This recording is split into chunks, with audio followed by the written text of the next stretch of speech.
Wednesday, 4th February 2026, while on board a Qatar Airways flight 1432 from Kano to China en route Abuja-Doha.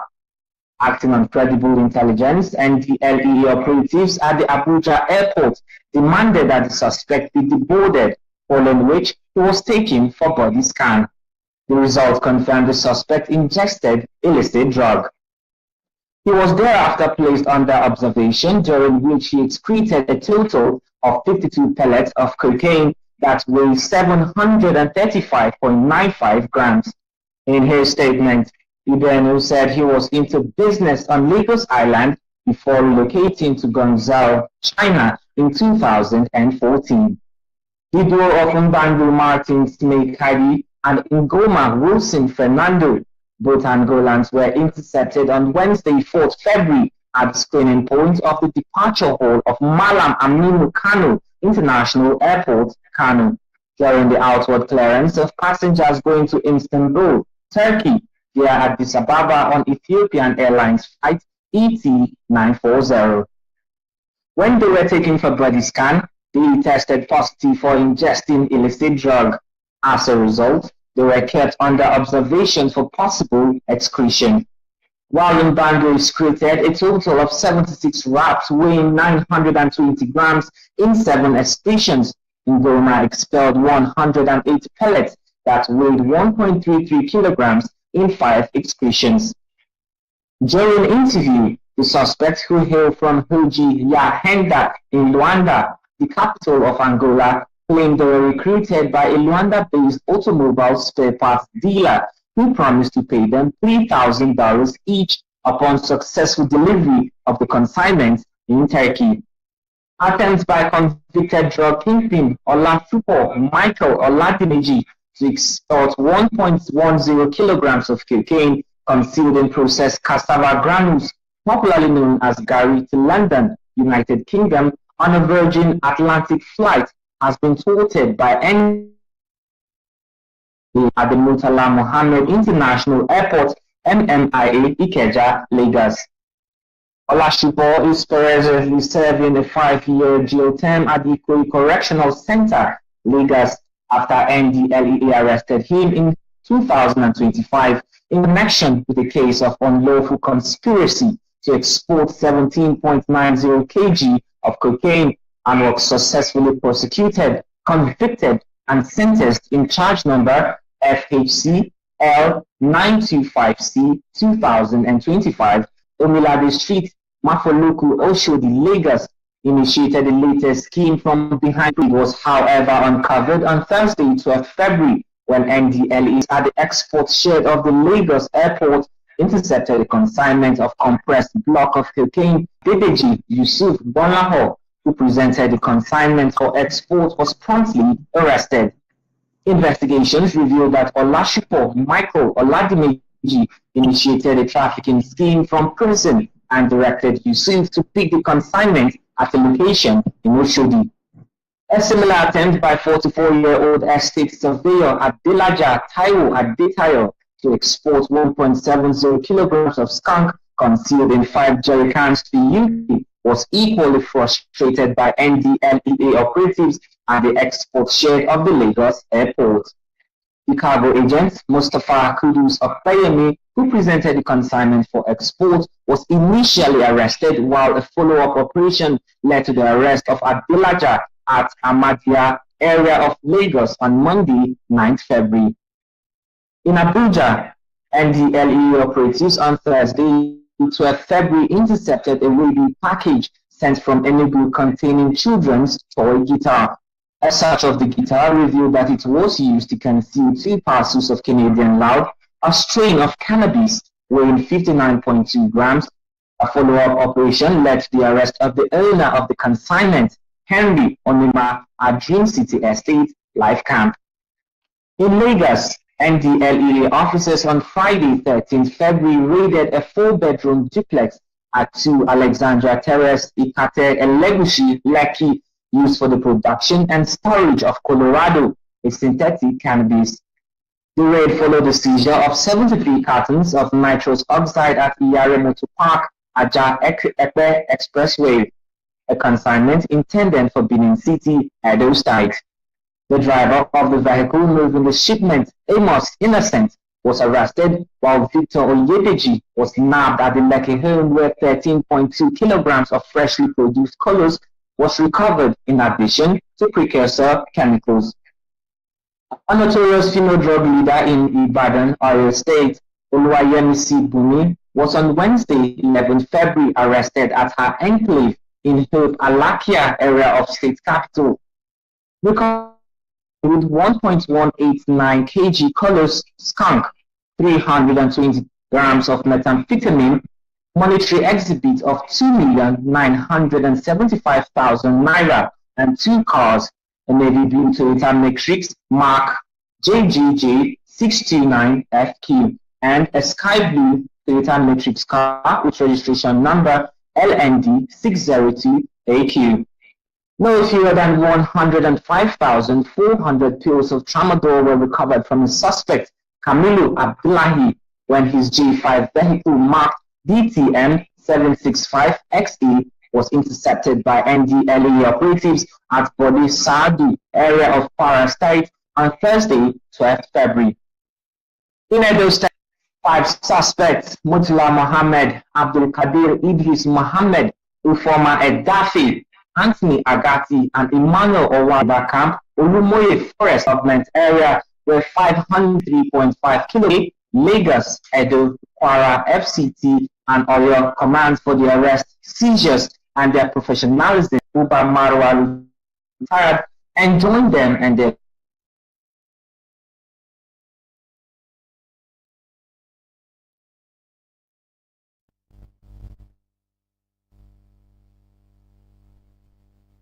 wider activities across the country for the week, brought to you by my colleague, Victoria.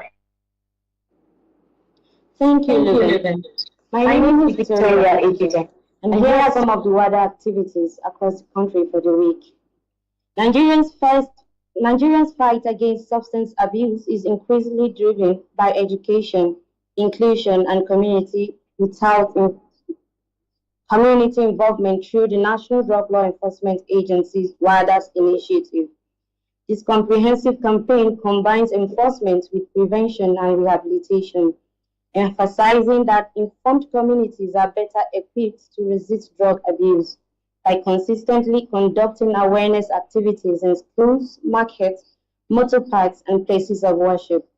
The agency connects with Nigerians in their everyday environment, providing accurate information and helping to reduce the stigma associated with drug dependency. The strategy promotes early detection, intervention, and healthier lifestyle choices across society, demonstrates a long-term dedication to creating a safer, healthier, and more resilient Nigeria. In this regard, on Monday night, the Anambra State Command of NDLEA delivered a wider sensitization lecture to student abuse and its far-reaching effect on health, behavior, and academic performance. Students were encouraged to resist peer pressure, cultivate discipline, and remain focused on educational aspirations as a foundation for a successful drug-free future.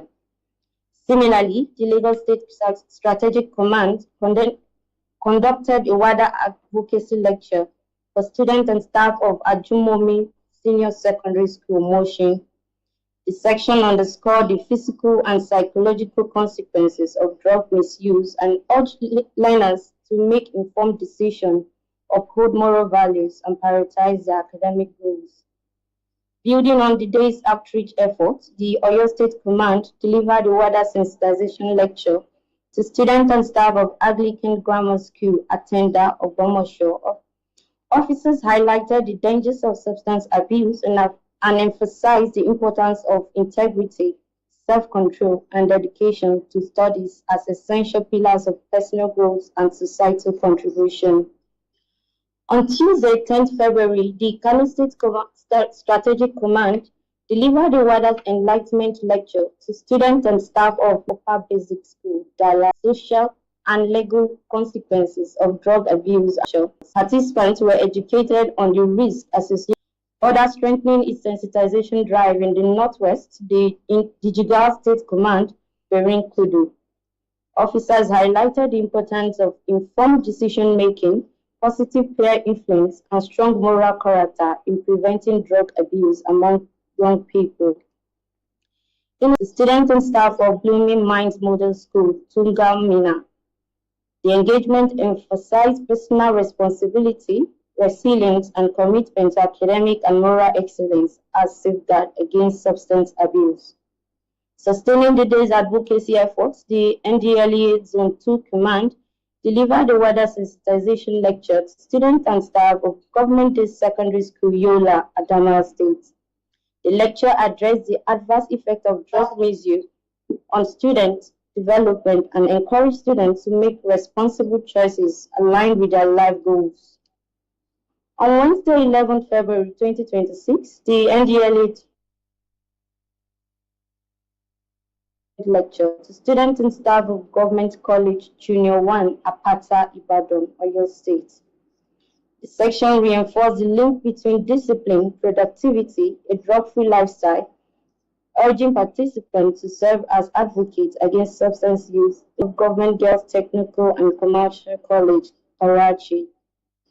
The sensitization program emphasized the dangers of drug abuse while promoting self-discipline, focus, and commitment to academic and vocational success. Concluding this week's activities on Thursday, 12 February 2026, the NDLEA Zone 4 Command delivered a wider advocacy lecture to students and staff of Government Secondary School, Tudun, Gwandara, Lafayette. The lecture highlighted the critical role of youth in nation building and underscored the importance of integrity, resilience, and responsible behavior in fostering a drug-free and progressive society.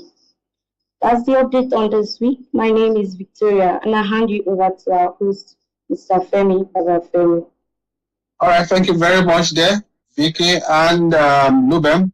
Welcome back from the news and I segment. Now let's remind ourselves about some of our rules on this platform today. Please note that when you are approved to be on the speakers corner, ensure that you remain muted until after the presentation by our guest speaker, and where then we start inviting individuals to ask their questions or make contributions, and that should be done as brief as possible so that we can take as many contributions and questions as possible. Thank you very much for your cooperation week in, week out. And now let's quickly tell you about the NDLEA's call center. The NDLEA has a call center located here in Abuja, where we have experts, that is counselors, clinical psychologists, psychotherapists, and psychiatric doctors that work 24/7 every day of the week, around the clock, morning, afternoon, evening, night, wherever. At any time, you are free to call them to seek for help. And the number to call is 0800 1020 3040. That is the toll-free helpline. Anyone from any part of the country, wherever you are located across Nigeria, you can call that number and you'll be right on the line with experts who are ready to assist you, especially if you are struggling with substance abuse or you need information about the problem of drugs, and your loved ones, your friends, your family members. They would be ready to assist you without any fear of being judged or being stigmatized. That is a commitment. And beyond that, we'd also like to tell you that right at the call center, the services there definitely are language sensitive, meaning that if you cannot speak English or Pidgin English, they are ready to speak with you and address your issues in any of the three major Nigerian languages of Hausa, Yoruba, Igbo. So this is to further deepen the reach and the availability of this service to everyone, right down to the rural communities, so that no one would have an excuse not to seek help when indeed they are in need of help. That's the much we'll take on our public service announcement. And let's get to the nitty-gritty of our conversation today. Let's formally introduce our guest speaker, and it's no other person than Reverend Father Innocent Kashala. Reverend Father Kashala is a Catholic priest of the Archdiocese of Abuja, whose vocation is deeply rooted in service, healing, and the integral formation of the human person. His journey in priesthood reflects a commitment not only to spiritual leadership, but also to the psychological and emotional well-being of individuals and communities. He received his formation in philosophy and theology at the Pontifical Urbaniana University in Rome. I hope I got that right, where he gained a solid intellectual and spiritual foundation for priestly ministry. Seeking to deepen his understanding of the human person and the dynamics of healing, he later obtained a master's degree in psycho-spiritual therapy and counseling from the Psycho-Spiritual Institute of the Catholic University of Eastern Africa, Kenya. Father Kashala currently serves as a priest at St. Kevin Catholic Church, Kabusa, Abuja, where he ministers pastorally to the faithful through sacramental life, spiritual guidance, and community engagement. Beyond parish ministry, he works as a psycho-spiritual therapist at Los Terra Leadership Foundation, Apple,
loses control over use, experiences physical or psychological harm.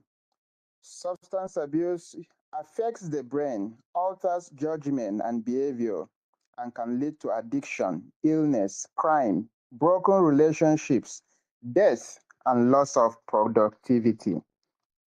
The World Health Organization describes substance abuse as the harmful use of substances that can lead to dependence syndrome, a cluster of behavioral, cognitive, and physiological changes that develop after repeated use. Now, the whole idea of substance abuse, how did that come about? At what point did the world begin to pay attention to this important topic? So I'll take you briefly through the history of substance abuse. Substance use is not new. Humans have used psychoactive substances for thousands of years. However, the pattern of misuse and addiction is what has evolved over time. Let us briefly look at different era of human civilization, the ancient and traditional use. Early civilization used fermented drinks, herbs, and plant substances for medicinal, cultural, and religious purposes. Opium, for instance, was used in Mesopotamia and Egypt as a pain reliever. Palm wine and herbal stimulants were used in African traditional settings for rituals and social bonding. In the 19th century, morphine and opium became widely used for pain treatment. Cocaine was used in tonics and medicines before its addictive nature was understood. Industrialization increased access to alcohol and drugs. In the 20th century, government began regulating narcotics due to rising addiction. International drug control treaties also started to emerge. Public awareness of addiction as a social problem also increased. In the late 20th century, growth in heroin, cannabis, and synthetic drug use also was noticed. Drug trafficking networks expanded globally. Substance abuse became linked to crime, poverty, and public health crises. In the 21st century, increase in synthetic drugs and prescription drugs misuse was also noticed. Youth's exposure through peer pressure, media, and availability. Recognition of addiction as a public health and psychological issue was also acknowledged, not just a criminal one. But like the nomenclature of this menace, substance abuse, substances themselves are not always the original problem, but the misuse. This is why modern prevention and recovery effort must combine enforcement, education, psychological support, and community engagement. Let's come down back home to Nigeria and the current situation. It's a sovereign reality in our nation. In Nigeria today, substance abuse is no longer a distant problem. It is present in our communities, eroding potentials, destroying dreams, and weakening the fabric of our society. Data from the National Bureau of Statistics and United Nations Office of Drug and Care are in abundant supply to speak to these facts. For instance, according to the National Bureau of Statistics, about 14.4% of Nigerians aged 15 to 64 use drugs, with youth forming a significant proportion of this percentage. Other studies among young people by some researchers in Nigeria also show prevalence rates ranging from 20% to 40%. While enforcement is essential, experience has shown that suppression alone cannot heal a wounded heart, restore lost dignity, or give meaning to a life drifting towards despair. Because behind every addiction is a story and a dream crying for rescue. This is where the wisdom of the Lenten season speaks powerfully to our society.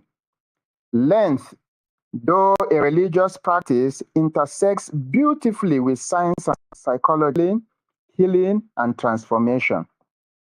So today can help us guide young people away from substance abuse. I daily come in contact with many youths who are helpless in the face of abuse, but soon felt invisible. His roommates will smoke marijuana and laugh freely. One night he joins them. For the first time, he felt accepted among his peers, and that motivated him to continue. Months later, his grades will begin to collapse. Anxiety will replace confidence. He did not begin with rebellion, he began with loneliness. And another example is a teenage girl grew up in a home filled with conflict. She discovered that codeine syrup numbs emotional pain and then gradually started taking it to escape to escape this emotional burden. She did not seek drugs, she sought relief. Now, my emphasis in this point is the fact that most times what take people to drugs is not even the drugs itself, but the quest to escape, the quest for meaning, the quest to belong. Often are the reasons, are the things that push people to these substances. So, below are some of the reasons why youths turn to drugs. Several researches have shown that the major driver of substance abuse are peer pressure and desire for acceptance among youth, emotional distress and depression, family instability are often not running towards drugs, they are running away from pain. And so these often leave us with great consequences. For example, the consequences of substance abuse are not just addiction. The consequences are enormous. According to World Health Organization, drug or substance abuse can lead to organ damage and death, can lead to depression and mental illnesses, can lead to academic failure and dropout, can lead to crime and violence in the society, can lead to family breakdown and loss of trust, can lead to loss of futures or potential. Parents often describe, hello, something seems to be interrupting. I don't know whether somebody's mic is on.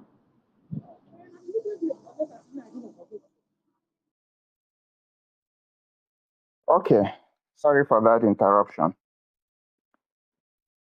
So parents often leave many parents devastated and at their wit ends.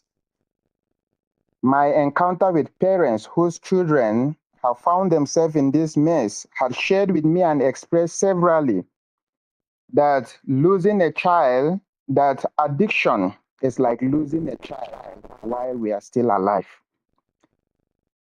And this brings us to a powerful question. How do we help young people overcome this? What lessons can we learn from the season of Lent?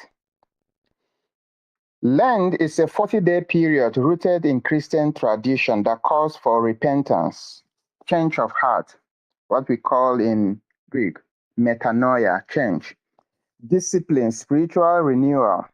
It is marked by three great pillars, that is fasting, prayer, and almsgiving. We can learn much from the beautiful practices and rituals of the Lenten season.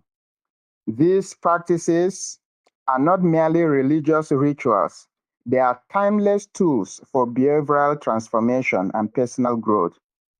Lent is not simply a religious observance, it is a training for freedom, where addiction enslaves, Lent liberates. So let's look at the first lesson we can learn from the season of Lent, and especially from the great pillars of Lent. Number one, fasting. Fasting is one of the practices or rituals of Lenten season is fasting. So fasting is the voluntary abstinence from food, drink, or certain habits for a period of time in order to develop discipline, clarity, spiritual focus, and deeper closeness with God. During Lent, fasting is not merely about giving up food. It is about training the will, purifying desires, and creating space for spiritual renewal and self-control. Fasting, therefore, can include abstaining from food or reducing food intake, according to the Catholic tradition. For those who cannot fast completely from food, they can reduce their food intake, the quantity of food they take in a day, avoiding alcohol or stimulant, refraining from social media or entertainment, giving up harmful habits, practicing silence and self-retreat. What lessons can we learn from this fasting? Addiction thrives on impulse, craving, and loss of self-control. Fasting emphasizes the opposite qualities of this. It emphasizes discipline, awareness, and mastery over desire. Interestingly, while these are done for spiritual gains, researchers have shown that these great acts and rituals of renting season, fasting especially, is an antidote for addictive behavior. Research in behavioral psychology have also testified to this. They suggest that self-denial and delayed gratification self-regulation. Burmester and Voss 2016 in their research also showed that practicing delayed gratification strengthens executive control functions of the brain, such as impulse control and emotional regulation. When a person intentionally resists urges caught in life, of different kinds, fasting trains young people to resist unhealthy cravings, and he testified after Lent that a lot had changed in his life. This was a young man who was struggling with alcohol and then chose abstinence for 40 good days of this period of Lent. He confessed that the first week was difficult. The cravings were strong, but something changed as he endured. He discovered that he was stronger than his urges. And that is the kind of thing that fasting teaches. Discipline, self-control, freedom from teaches. Discipline, self-control, freedom from impulses. While addiction says, I cannot stop or I cannot do without certain things, fasting teaches that I am stronger than this. My whole life is not my appetite. For those of us who are Christians, Jesus will say, man does not live by bread alone, but by every word that proceeds from the mouth of the Lord. And the young man will confess that, in fact, fasting had not only drawn him closer to God, had transformed his life. The alcohol he thought he could never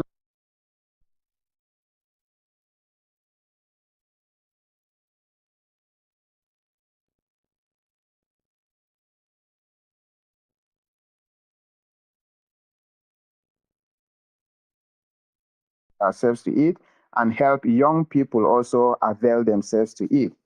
Number 2 lessons we can learn: prayer.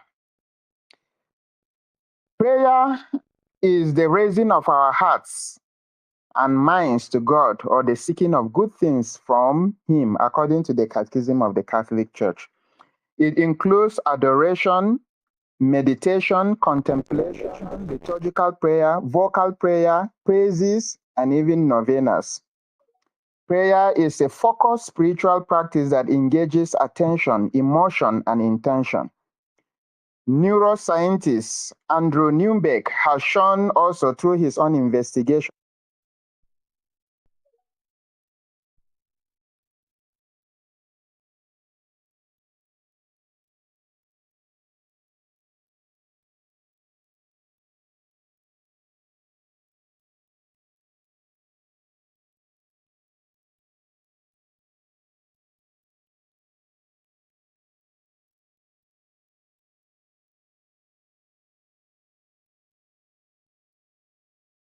sense of hope.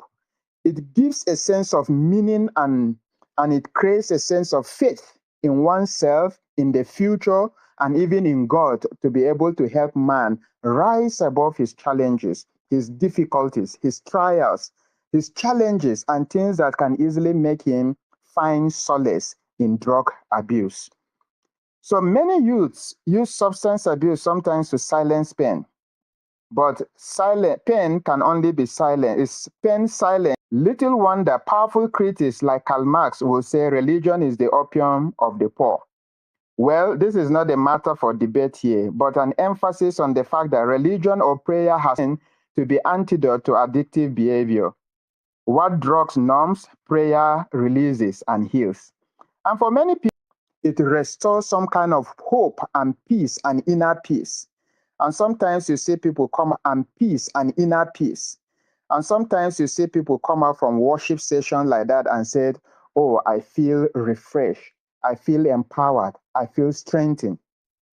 And that is one of the lessons that, we can learn from the Lenten season. And one of the great help that the Lenten season can offer, especially to those struggling with addiction or substance abuse. It gives some sense of meaning, hope, and purpose, and confidence in oneself, and hope in the ability of God to heal us. And in fact, in actual reality, we also believe that as doctors have as their motto, we treat, God heals. We also believe in the healing power of prayer to heal physically and to heal also emotionally. Then, number 3 lessons we can learn from the third pillar of Lent, which is almsgiving. Almsgiving is the intentional sharing of time, money, skills, or compassion to assist those in need. During Lent, almsgiving is not merely charity, it is transformation of the heart from self-centeredness to compassionate solidarity. Addiction flourishes in isolation and self-absorption. Almsgiving, on the other hand, cultivates empathy and creates a sense of social responsibility. Through services, youths are able to reconnect themselves with their humanity and restore dignity. Almsgiving creates purpose, an essential element for psychological well-being. And for those of us who are into therapy, counseling, psychology, you will discover that one of the recovery models is the 12-step recovery program. And in this model, one of the things that these steps emphasize is participants' mentorship of others, and also engagements of these persons in community support. Studies also show that service involvement predicts better recovery outcomes. As they say, an idle mind invites destructive habit. Services engage both mind and body, reducing room for cravings. A group of my youth have shared and have testified severally that they find themselves engaged in very meaningful and productive activities during Lent because of some of the things we encourage them to do during Lent, like visiting prisons, visiting hospitals, visiting the orphanage, visiting the less privileged and the rest. Many youth who hitherto find themselves idle and sometimes nothing doing have often come back to testify that they found themselves more productive during Lent. And sometimes, interestingly, some of them are even moved by what they see in these places when they go and begin to create and initiate social engagement programs that will keep them busy, and will help them even connect them with NGOs to provide relief materials to these places. So, doing that, it creates some sort of purpose and encourage youth to even find their foot and to have some sense of purpose in the society. Lastly, and fourthly, the fourth lessons we can learn from the season of Lent is repentance, the courage to begin again. Researchers have shown a gazillion times that there is nothing that enables addictive behavior like the sense of hopelessness, purposelessness, and feeling of emptiness. Conversely, too, there is nothing that aids recovery more powerfully than feeling meaningful and valued. Recovery begins when someone says, "This path is destroying me. I want to change." Like the story in the popular story in the Bible, Luke chapter 15, 11 to 32, the story of the prodigal son, the man who went and squandered his father's property and riches in a life of debauchery and licentiousness, and later discover how useless he has become, and sought to go back to the father and ask for forgiveness. And when he did that, the father was happy to welcome him and reintegrated, and he was reintegrated back to the society. During the season of Lent, one of the emphasis of our teaching is repentance. And repentance here emphasizing and enables precisely that and teaches that though we have fallen, though one is tainted by death of sin and deserve every condemnation, no fall is final, no life is beyond renewal. Grace can make us new if we turn away from sin and return to God. This mirrors the recovery process where individuals acknowledge harmful patterns and embrace transformation. So, this emphasis on the mercy of God during the Lenten season and the many different teachings and the many different outreach where people even visit hospitals, visit the prison, and preach hope and meaning to people, and even to rehabilitation homes, and preach hope and meaning to people, and make them realize that they are not abandoned, they are not useless. God still loves them, they still have a future. Researches and experience have shown that has helped people to recover and to overcome their struggles with substance abuses. Now, the next, what must we do going forward? These powerful and practically proven values of the spiritual practices and rituals of Lent are a compelling invitation not to only rely on forceful measures in addressing youth addiction or substance abuse, but also to embrace and adopt psycho-spiritual processes in recovery programs for persons struggling with substance abuse. It invites parents also to create safe space for honest conversation with their children and to show compassion in dealing with children who are facing this. Schools are encouraged to teach emotional resilience and drug awareness. Faith communities are invited to constantly provide mentorship and healing support. Government and NDLEA are encouraged to keep strengthening measures, rehabilitation, and enforcement and we can do together. And for our young people, and for parents or people who are helping youths that are struggling with addiction, I want to say addiction indeed is truly, yes, is truly dangerous and destructive. We must do all we can to protect ourselves from falling into this menace. Your future is too precious to be surrendered to substances. You are created for purpose, not addiction. Prevention is always better than cure. It is always easier to prevent. For many of us who are into therapy, will tell you that and advise you that addiction is one of the most difficult things to handle in therapy and one of also the most expensive. So if we are able to prevent it through awareness and the rest, the better for us. And for those struggling already with substance abuses, just to say you are not useless, it is not all over. Healing is possible.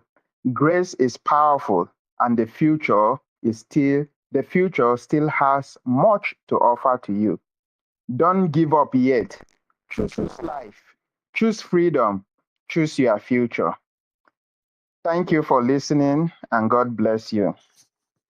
Thank you very much, dear. That's Reverend Father Innocent Kashala, a psycho-spiritual therapist and counselor, and indeed he had proven all of this in just within a very short space. Thank you very much. Let's quickly acknowledge all our compatriots. Yes, I have seen hands up. We'll invite you one after the other to make your contributions and ask your questions within a short time.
Can give us this, and we have tried to improve our connectivity. We, at the moment, connected to Starlink. That's even the satellite internet, but then it still gave us that glitch. Apologies for that. We're back and we'll continue our conversation shortly. But before we get to that, I have seen hands up. Definitely, we know this is a very sensitive and interesting topic. We would definitely, that's why we have to bring in Father Innocent Kashala. But before we get to give us that opportunity, let's quickly recognize and appreciate all those joining us via our Facebook page and our YouTube channel. Thank you very much. And right on X here would also be um, acknowledging some of our compatriots on this page. Thank you very much, Dr. Wahab Abdullah. Dr. Wahab Abdullah is a consultant psychiatrist at the Ahmadu Bello University Teaching Hospital, Zaria. Thank you very much on the space. Mr. Warishop, thank you. I've seen your hands up. Wale, thank you. Amino, thank you. Pascal Iwebu, thank you. Another regular. Benga Daramola, thank you. Another regular there. Funsho Jimo, Asma Ahmad, Ito Alani, that's the head of a Clean Beat 91.5 FM station. Thank you, Tuan. Isa Y, Bamidele Omo Badmos, thank you. John C. Kennedy, thank you. Euphemia, Daisy Cash, Ambassador Yusuf Boyega Abdulaziz, thank you. I've seen your hands up. Adiola, thank you. Adebayo, thank you. Joe Ololo, thank you. Victoria Ochechi, another regular. Gideon, thank you. I've seen your hands up. Gideon joins us from the US. Divine Prosper, Ifeoluwa Michelle, thank you. Dr. Jonah Kolo, my colleague here. Solomon, Don Dokun Sheon, thank you. Omole Michael, thank you. Olalekan Lawson, thank you. Liz, thank you. Arewa Mu, thank you. AO Captain, thank you. Let's take a pause there. Would if we have the space, we'll still acknowledge more people later. But now, let's quickly get into the nitty gritty of exchange of ideas, questions, and interaction. Huh? Let's okay, who do we? Okay, let's start from Ambassador Yusuf Abdulhafiz. Please unmute yourself and let's hear your contribution or your question. Good evening. Good evening, everyone. Good evening, Mr. Femi Babafemi. Thank Good you very evening, much. NDA. We can hear you loud and clear. I quickly want to look at something as regards numbers. Looking at the usage of drug, the introductory stage is something that we can actually have influence upon if we get our energy towards that level. What did I mean by the introductory stage? Children are the ones that are introduced to drug, probably in the process of buying for adults or in the process of trying it out, very close to where adults are taking drugs. Drugs can be in different forms, like we all know. But immediately it's on to become an adolescent. And between the age of 12 to 16, they already know the types of drug. They already know the types of drug for different social media package, something that will go deeper, something that the effect will be felt in those schools, among those children, something that will go deeper than just doing one outreach or the other in 6 months, something that will go deeper into the heart of these children between the ages of 12 and 16, in collaboration with their teachers, in collaboration with teachers in the public schools, in the private schools, in collaboration with the government agencies affairs at the federal and the state level, something that a policy that will be workable, a policy that will be documented and it will be implemented. Because implementation is one of the problems. If we get children to stop drug, I believe in the space of 4 years, we realize that a lot of these children, when they grow up to become 18, 19, they will know that drug abuse and misuse is not even good for them. And at the same time, we won't have a situation like the likes of Mirabel that have already been introduced to drug, all because you think you have insomnia. Insomnia that we don't even know whether it is drug that caused this for you. Thank you very much for the opportunity to speak. Thank you very much. All right. Thank you very much, Ambassador Yusuf Abdulhafiz there. That's excellent ideas. I also want to, since you work in the education sector, I would also like to know if you are aware of the recent federal government policy that has to do with um, um, injecting drug education into the curriculum at those levels, and as well as the drug integrity test. All of these are new policies by government to ensure that we curb. The NDLA has worked with relevant government institutions like the Federal Ministry of Education, the Federal Ministry of Health, and even the Presidency Office of the Secretary to the Government of the Federation to ensure that at different levels in the growth of our young people, they are made to undergo some learning or even discourage them to embrace this policy in your schools. Let's ensure we are all muted until we are invited to speak. Please, let's ensure that we are all muted. Otherwise, if there is interruption from your handle, we may have to remove you from the speaker's tunnel. Okay, thank you very much there, Ambassador Yusuf. Indeed, all your suggestions are well taken and valid. Okay, I don't know whether Father Innocent will want to speak to that, or you should slide, we'll go to the next contribution. Can Father Innocent hear me? Okay, yes, I can hear you. Like you rightly acknowledge, his contribution is very valid, very much in order. Nothing more to say on that. I think it's something that should be adopted and should be encouraged. Thank you. All right, thank you very much. There, that's exactly what I was trying to explain to him that indeed the federal government, um, following a partnership between the NDLA and the Federal Ministry of Education, had already introduced a new curriculum. There is a new education policy in that direction to educate and even to organize, to also make it compulsory to have drug integrity tests so that that can discourage and then lead to early detection for those that are already experimenting with illicit substances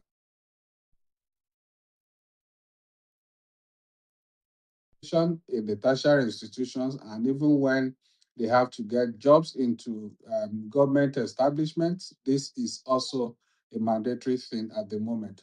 All right, let's take the next. Let's take Mr. Warishop. Please go ahead. Uh, Good evening, everyone, and hope you can hear me. You are very loud and clear. Please go ahead. Okay, I want to say a very big thank you, Mr. Babafemi. It's been a while. Well, I listen to the program often, and it's very educative and informative. However, I want to come in just to follow suit with what the speaker said.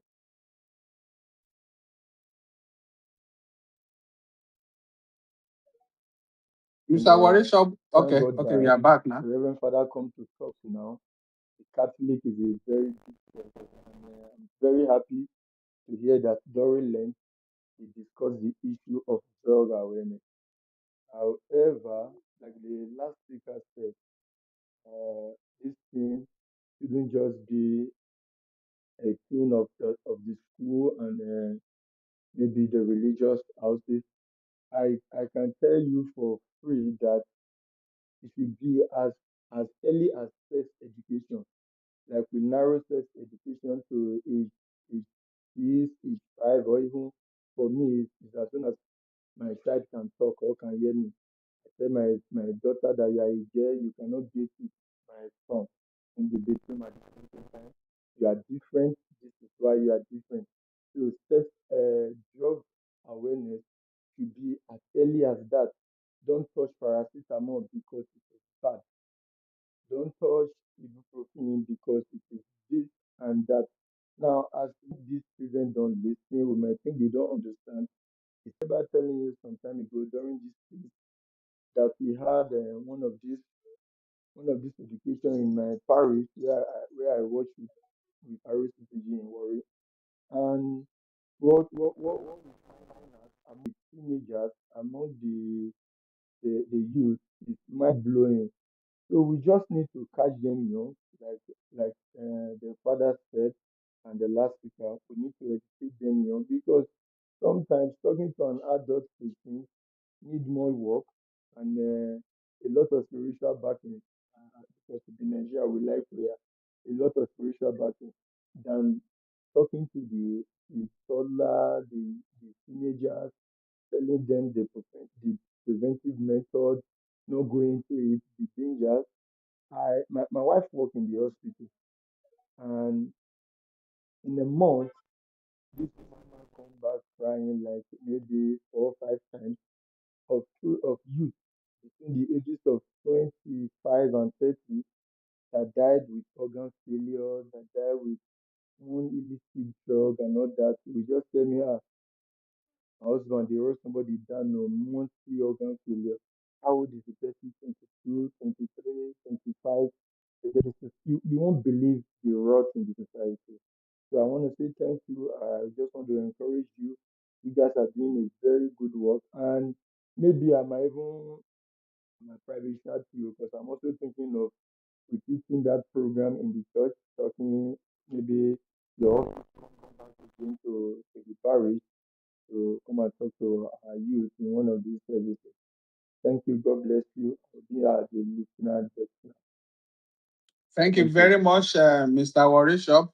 We appreciate your kind remarks, and definitely rest assured that we're always available to partner with individuals, families, civil society, NGOs, faith-based organizations, community-based organizations to ensure that we take this message to every nook and cranny of this country. Thank you very much. Hello. If you, yes, can you hear me? If you Hello. can hear me, yeah, I can hear you, Mr. Warishop.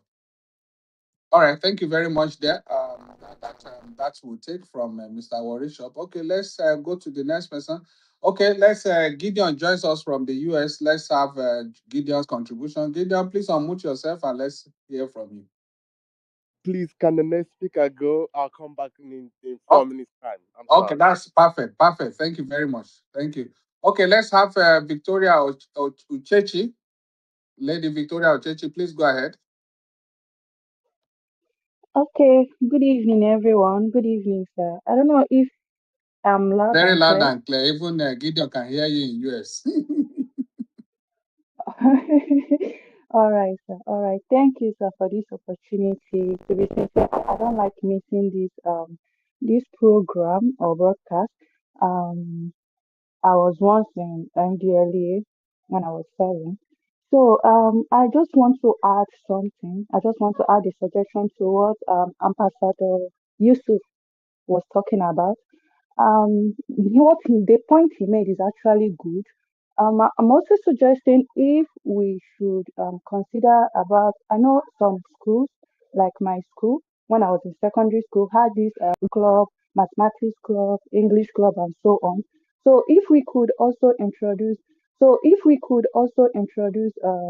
NDLEA. all in across the country from secondary tertiary Okay, institutions okay, that is there. It's called draw okay, institutions okay. that is there. It's called draw. Yes, yes, yes. Yes, yes, yes. Okay, that's just what I wanted to suggest that if Let's take the next from Joe Ololo. Joe Ololo, please go ahead. Let's listen to your contribution or question. All right. Good evening, everyone. I appreciate you, Mr. Femi, Baba Femi, for this opportunity and this platform that you've given to each and every one of us in this our generation. Thank you, MDLEA. I thank everyone out there. Well, something quickly. You were talking about the land as a means of, or as a way that we can use to reduce drug abuse or substance abuse among youth. Yes, it's a very, very far one. There is something I want to say that you can do everything that religion says, but you cannot do everything that morality says. Religion says you can sin even, then you can ask for forgiveness later. It is accepted in religion, but morality says do not do it. So now how are we going to incorporate what religion is preaching to us? Now religion has sold Lent to us. How are we going to now embrace this culture, make it a national thing, every Lent period? See the funny thing now. See this Lent period. Both Christians and Muslims, they are fasting. So now, how can we incorporate this into our national culture?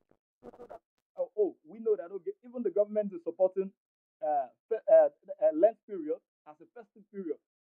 If there is empowerment from the government, from individuals, from NGO, okay, we know that this 30 days, it's a national call for everybody. Okay, this is what we want to do together so that we can restore morality to our society. So I think we should start looking at all these holidays like that. We should start looking at all those opportunities that comes from religion that way, so that we can actually tap from the good aspect of religion to develop the nation. So it's a very fine thing that you are discussing this now, because this is the period that some people will run away from sin. After this period, they run back to sin. So I really appreciate you for bringing up this issue. I've tried it with some people in the past, and it's really worked. I've observed, I've researched into it, and I've seen that it is working for people perfectly. This is a period where people withdraw from all their immoralities and excesses. You understand it now. So I really appreciate it. But how are we going to integrate this now? It is not an issue of I am a Christian. It is not for me. But we want to rise up. Okay, this period, let us do some sensitization, some conscientization around it. It's not just calling imam to come and give us this Ramadan lecture that talks about purity of the heart and religion balance, where Christians will not be able to attend, or traditionalists will not be able to attend, but Muslims they don't know. But we are talking about, okay, it's a national thing now. Let's bring somebody that will talk about drugs for that 30 days. Talking our youth. Thank you so very well, everyone. All right, thank you very much, Joe Ololo. There, we appreciate your kind broadening the conversation, the network, our influence to ensure that people indeed get to understand this whole issue and then abstain or avoid the issue of, substance abuse. Indeed, we appreciate your contribution there. Okay, let's. I think I may have to. I will expect Father Innocent to please return to the speaker's corner now so that he can speak to he can take some questions directly and speak to some of the issues. Okay, I think Gideon is ready for us now. Let's listen to Gideon. Please go ahead, Gideon. Thank you. Yes, thank you. Good evening, everyone. Thank you. My name is Gideon. I'm present from United States. Yes. Um, for the youth substance abuse. Yes, this topic is is a very interesting topic and something everyone should be interested. Yes, for substance abuse is something that requires comprehensive approach that combines strong family relationship, school-based education. Before I had like 3 years experience and I interviewed the youths. I, talked that education about substance abuse. They never know the consequences that if you take this is gonna happen to me, like all the rest of my life. Many youths don't know that when they go into substance abuse, they can be locked up. Their brain can be damaged, and they can also do what they don't want to do. Right? Yes. So how can we minimize it? Is by family based. That's the first line of defense, right? Good parenting, talking to the kids and setting boundaries, like, having a good communication with the youths, right? As the parents, this goes to parenting, right? Being a role model, talk to your kids, observe them, monitor how they do things, because that will prevent them or stop them from engaging in anything that can, you know, change their brain or make them high or something like that. So that's what I'm saying. The family base is the first defense to reduce substance abuse. Yes, substance abuse will never stop. Even in the United States here, kids abuse drugs. But the solution is we need to, educate our youth.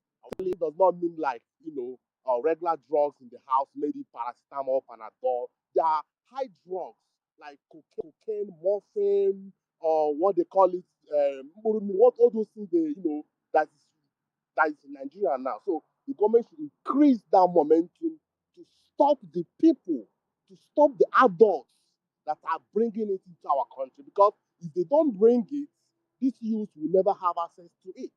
So I thank them and I want them to increase that energy to stop them at the airport, at the seaport, wherever they see them, and arrest the people that are bringing it to our country, prosecute them and jail them, because that's one of the area the youth what will make the youth not to have access to those drugs. Thank you, and I hate my mind. All right, thank you very much, there, Gideon. Gideon joins us from the US. Okay, Father Innocent, please, you may want to speak to contributions from Gideon and Joe Ololo. I don't know if you listen to Joe Ololo as well.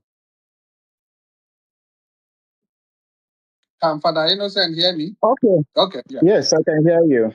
Yeah. Thank you, Joe Lolo. The second speaker, what's the name again? Gideon, Forgotten? Gideon, Gideon. Gideon. Yeah, thank you for your timely interventions and contributions. Thank you for the suggestions proffered. To begin, Gideon, yeah, like you mentioned, I think it's more of encouragement. I think the NDLEA, as we all acknowledge, are doing wonderfully well, doing so much in arresting. But I think on their own part, they have their own challenges, which I'm sure they are also aware. Nigeria is quite a very vast nation and with vast land. I'm sure one of their challenges will be shortage of personnel to be able to mount strategic places and mount everywhere. Because I had the privilege of traveling far and wide this country. I've traveled to quite a number of places, and as a missionary, a priest, we enter villages and places. There are many places that the presence of NDLEA is not felt. There are many, in fact, big communities NDLEA is not felt. There are many, in fact, big communities that they don't even know all these things, which I agree with you when I mean almost all the speakers that spoke about every hand being on deck, so that where there is some deficiency, at least those of us who have some knowledge of this can step in and fill the vacuum. Your emphasis on family, the family base, strengthening that orientation at the family base is very important. Very, very important. While I agree with that, again, like I said, this is something to do. Even if our children are with us, they go out and socialize and mingle with people. I know the point you are talking about, you are mentioning is the fact that there are certain morals that carry us through life. Sometimes I tell people, I said, much of the things I reflect in my life, or that reflect in my life, are some of the morals that I develop even from, I picked from my parents, from childhood, and all of that. I know some of these morals are very important, and Bill can do their effort, can make more effort in that, in teaching those morals.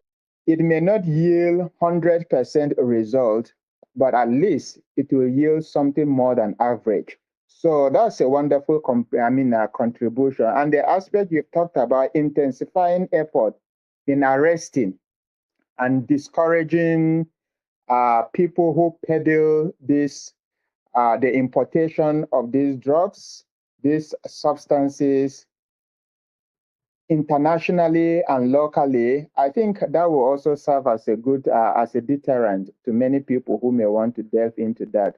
When the consequences are grave, it will deter people from wanting to venture into it. But you see, human beings are also the most difficult set of people to control. Especially, they say a hungry man, why they say a hungry man is an angry man, sometimes I say a hungry man is a vulnerable man. Imagine when I was listening to the news, people who will swallow some amount of money that will be given, even when they know the implication of this. It can burst in the stomach. It can burst. So we can only that is correct. That is right. It's something we need to really intensify our effort on, so that at least, even if we don't tackle it 100%, we reduce it to the barest minimum. I'm trying to remember the key emphasis of Joe Ololo's contribution. Maybe the host, can you quickly remind me? Yes, Joe Ololo basically talks, focuses also on sensitization, mobilizing, across board for people to discourage the use of illicit substances, basically. Okay. So I think that's very, very important, and it's something we should really take note. And whatever and whoever we can bring on board, I think let us do that. It will go a long way. And I thank you again for bringing me on this platform, because as we are talking and discussing now, it's also, you know, passing a message to me. It's also poking me to create more of Really Go Far. So whoever we can bring on board, I think let's. Sam, please, over to you. Would that be a part of our conversation today? Shola Popola, thank you very much for being a part of the conversation today. Uh, okay.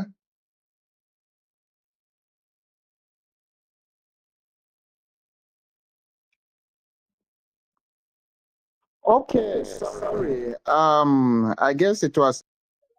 Yes, I do. Okay, so the 12 steps of addiction recovery model that I mentioned, because of also time constraint, I was trying not to go in depth into it, but thank you for bringing it up. So in especially it's a step used for in the guys AA meeting, that's Alcohol Anonymous, So number one is about acceptance and surrender. Usually the first step says, number one on the step says, we admitted we were powerless over our addiction, that our lives had become unmanageable. So it's helping those struggling with that particular addiction to realize that they are powerless, to admit the fact that there is really something, because one of the things that happens is denial. Most times people who are struggling with that, many, easily slip into denial. Most times, even when you confront them with that reality, they deny that they are in control of it. They deny that they are powerless, in the face of it. So one of the rules is to help those struggling with this particular addiction to admit and acknowledge that they are powerless over their addiction, and that their lives have become unmanageable. And number two, to encourage them to come to believe that there is a power greater than themselves, which could restore the power greater to them than themselves, who could restore them to sanity. Doctor, than our is God, you can fill the vacuum.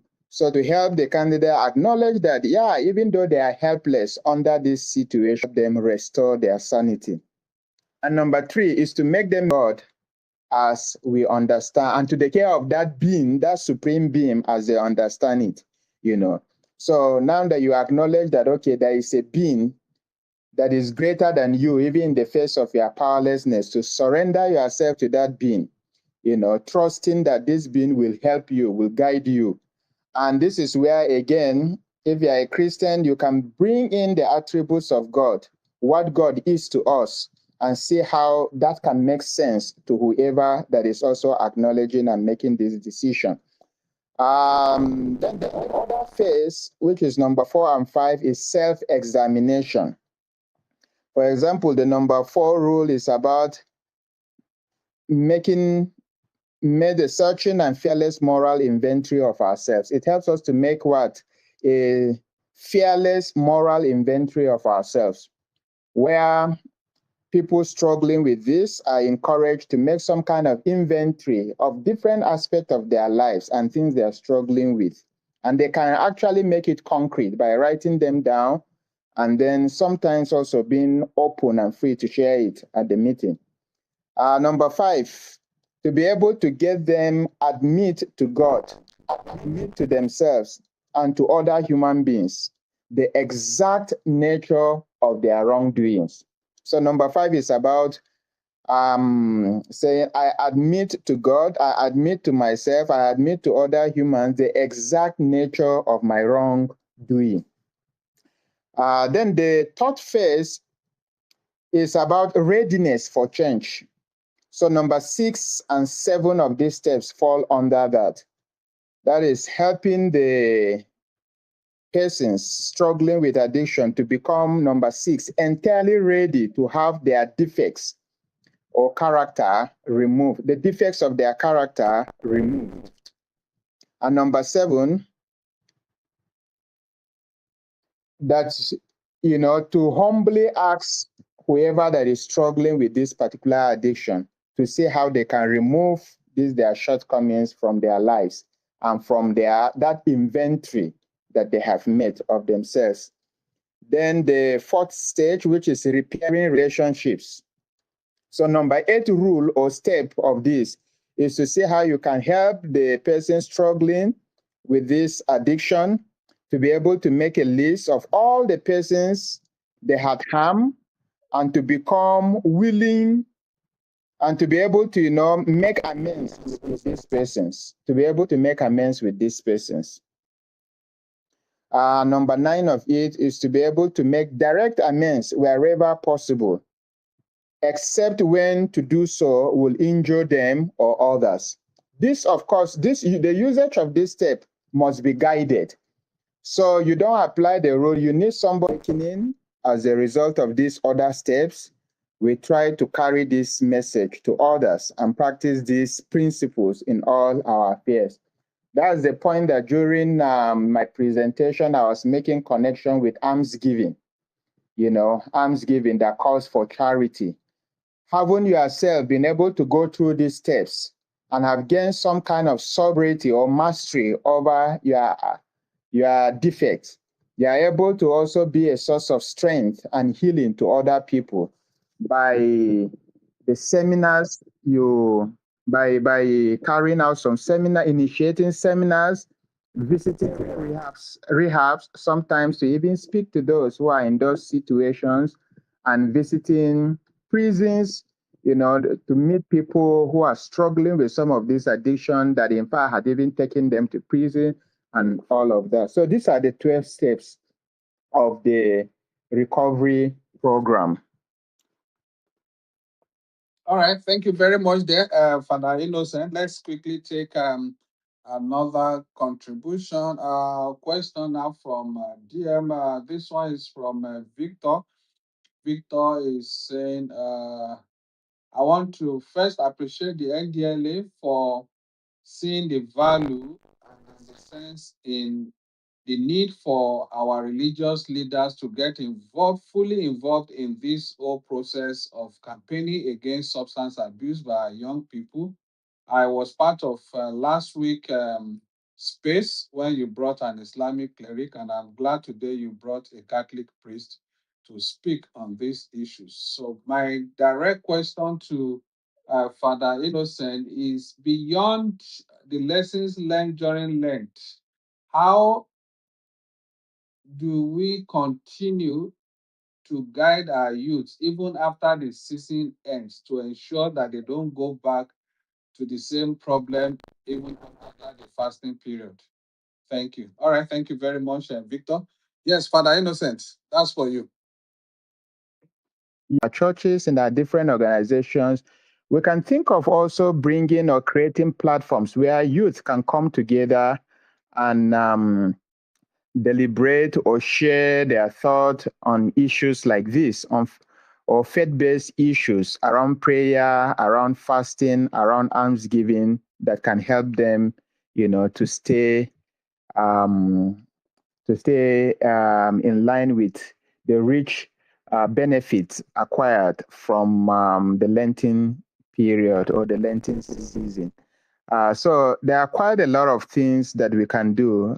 Retreat programs, faith-based, like sometimes in some churches I hear things like faith clinic, where it gives room for people to talk on variety of topics that are affecting or that have some effects or consequences on our youth or on the society, and give people opportunity to share personal stories, to also share or ask questions for clarity, to seek support.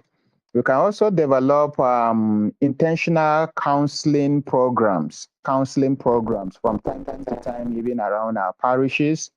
Just like the Catholic Church, we have the practice of the confession, where if you dwell from the path of grace, from the path of holiness, you have a medium where you go to confess your sin and receive some kind of counseling or some kind of penance for your sins and receive grace and mercy and restoration for your sins. We can create platforms like that also. Maybe from time to time in our parishes, in our faith-based communities, where we invite counselors or experts to just give people opportunity to come for counseling, and I'm sure it will help a lot of people to either discuss or share their challenges or even encourage people they know who are in some difficult situations to take advantage of it and receive some kind of support, psychosocial support. Thank you. All right, thank you very much. While we take our final question now, Father Innocent will answer that and then give his closing remarks along with that so that we can close on the top of the hour to allow people go and prepare for prayers and break of fast. Okay, let's take that final question. We have quite a lot in our DM, but then unfortunately we can't go so far because of the number. Okay, let's take this one from of the family. And Father Innocent, what is the church doing to keep the family structure intact to avoid the vulnerability of offspring from broken families falling into substance abuse? I hope Father Innocent understands our question. Father, did you get our question? Yes, I think I do. What can the church do to help structures? To strengthen family structures. I think the church in her teachings, especially on marriage, if there's one, I know the church is very strong. It's one institution or organization that discourages divorce, because it can be really challenging. It can be really difficult. So part of the things we do in many of our parishes nowadays, we have a lot of departments in our churches that handle family, like family. We in the Catholic Church, in fact, even at the national level, the the Catholic Secretariat of Nigeria, we have a department called Family Life Society, Family Life Department on Family Life. And they come up with programs that help families that are going through challenges to discuss or be open about these challenges, and then they try to see how they can intervene to help families address some of the issues that are affecting them, affecting the unity, affecting the stability of their homes, and to see how they can encourage them to stay strong and united. And then we try as much as possible to discourage, like I said, divorce as much as possible. In fact, the Catholic Church does not even give room for divorce, even though there are rooms for annulment, but annulment is simply to state that the marriage from the beginning was even null and void, did not meet the requirements for marriage. But once they meet the requirement, we try as much as possible to discourage that, so that anybody going into marriage knows what he or she is going into, and the kind of people we bring into our homes must be people of integrity. Because we have also cases whereby either our distant relations who come to stay with us sometimes are the ones who even are the predators on our children, who come to even influence our children. I have few cases, that speak to this fact. And then Sometimes even the kind of people that work in our homes, as security men, as cleaners, as our cook, they must be people of integrity, because sometimes they can also be very dangerous and openings to which our children are introduced to all these substances, especially our security men. Most of them depend on these substances. And sometimes they can innocently introduce our children to them. We must do our best also, whether relations, workers, or whoever that is around our family, we must ensure that they are people of integrity. We must check their life. We must, from time to time, follow up on their activities and the things they do around, and also help our children to be sensitive to anything that will come up like that, to create awareness among our children, to be highly sensitive in case of anything that is hazardous to their life. They can also alert us. These are all ways that we can also keep our families, stronger, stable, united, and in good conditions. Thank you.